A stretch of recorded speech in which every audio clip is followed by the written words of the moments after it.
யோசேப்பு மேல பொறாமை கொண்டு அவருடைய சகோதரர்கள் குழிக்குள்ள தூக்கி போட்டாங்களாம். இதுல பொறாமை வர்றது இயல்புதான்.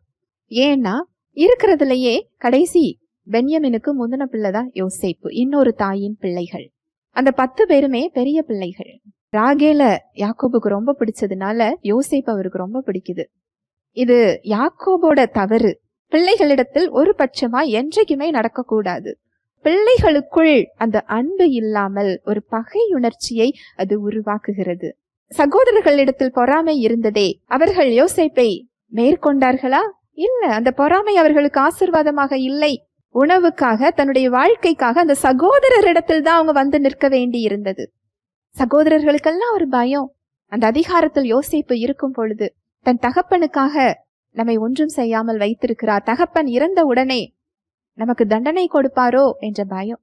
ஆனா அங்க யோசேப்பு அவர்களை அணைத்துக் கொள்ளுகிறார். நீங்கள் தீமை செய்ய நினைத்தீர்கள், தேவனோ அதை நன்மையாக மாற்றினார். இவ்வளோ பெரிய ஜனங்களுக்கு போஷிக்க வேண்டிய, அவங்கள பராமரிக்க வேண்டிய ஒரு பொறுப்பை தேவன் எனக்கு வைத்திருக்கிறார். இதை குறிச்சு நீங்க யோசிக்காதீங்க.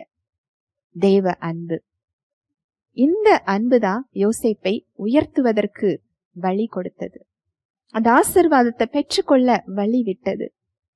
இப்படிப்பட்ட அன்புதான் தேவன் நமக்குள் வைத்திருக்கிறார். அல்லேலூயா, பிரைஸ் தி லார்ட்.